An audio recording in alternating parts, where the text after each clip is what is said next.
Hare Krishna, everyone. This is acyuta-bhava from Nightlight Astrology, and today is Bhakti Wednesday, and so we are going to continue with our study of the Śrī Śikṣāṣṭakam, which is one of the famous prayers that was written by an avatar of Lord Krishna named Chaitanya.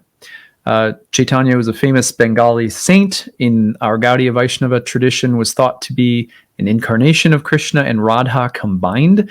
And this is a really cool story about Lord Chaitanya because, as I was explaining in the first episode, by the way, you don't have to necessarily watch these in order, but I think it probably does help to go back and watch all of them.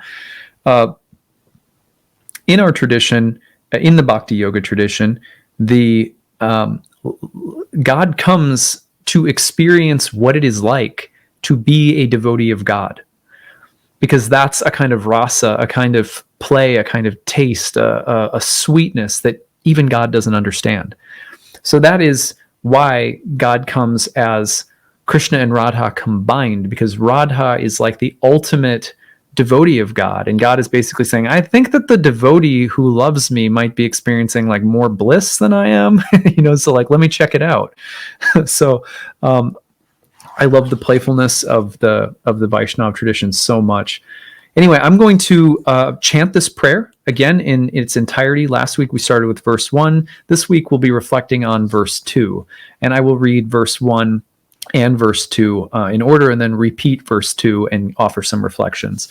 So here is the chanting of this verse, and don't forget, you can find in the description of this video on the YouTube channel, you can find the link to the Śrī Śikṣāṣṭakam prayer and its lyrics, as well as an audio version of the chanting that I'm doing in case you want to learn how to sing along. So here it goes. Cheto darpanamarjanam bhava mahadavagni nirvapanam shreya kairava chandrika vitaranam vidyavadu jivanam anandam buddhivardhanam pratipadam purnamrita svaranam sarvatma snapanam param vijayate Shri Krishna sankirtanam nam namakari bahuda nija sarva shaktis tata pita niyamita smarane nakalaha etadrisi tava kripa bhagavan mamapi Durdaivam idrisam ihajni nanuragaha Trinadapi sunichena tarorapi sahisnuna Amanina manadena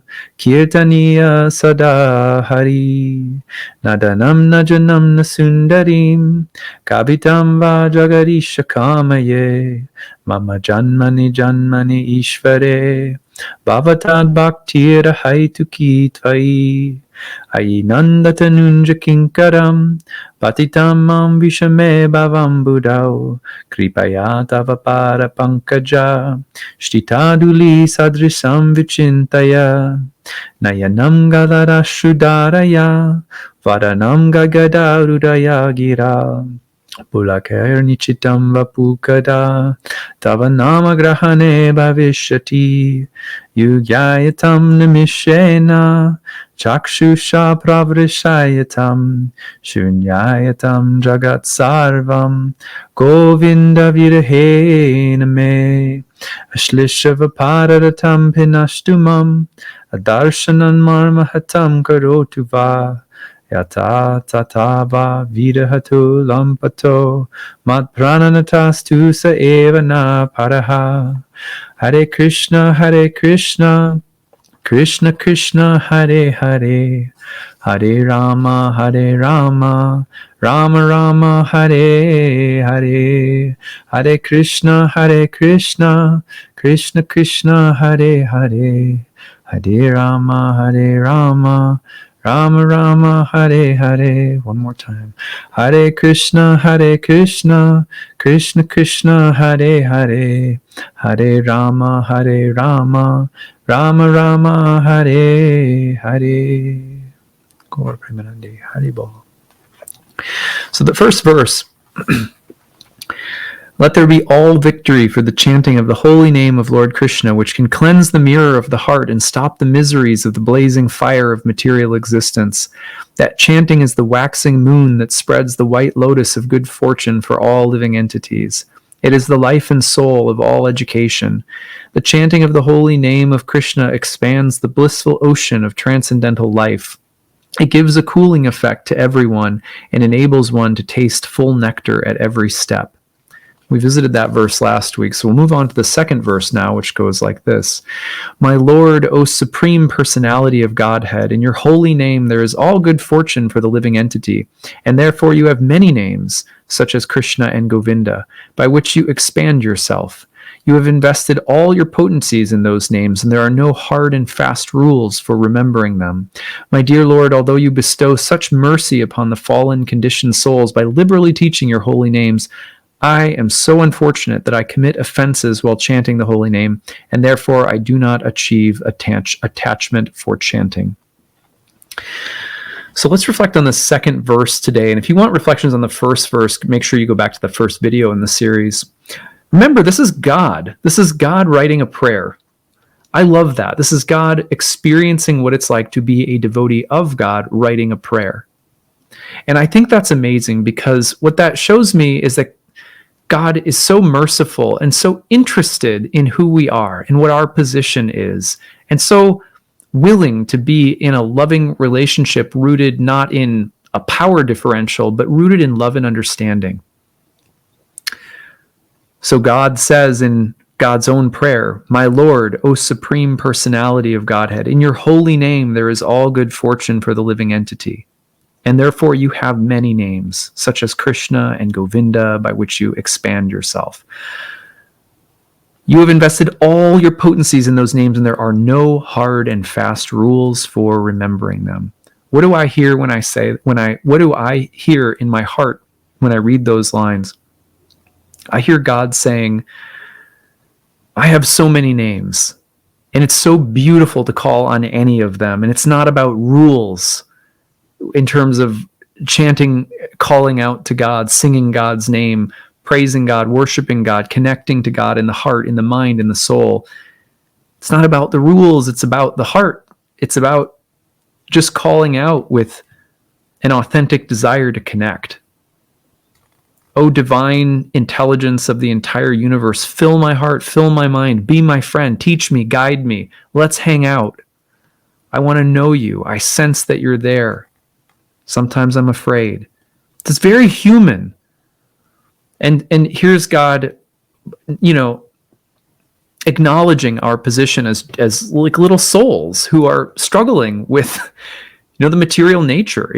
It is an interesting place, Anyway, my dear Lord, although you bestow such mercy, so it's like the path is wide open. Just call out with your heart and I'll answer. I've got lots of names.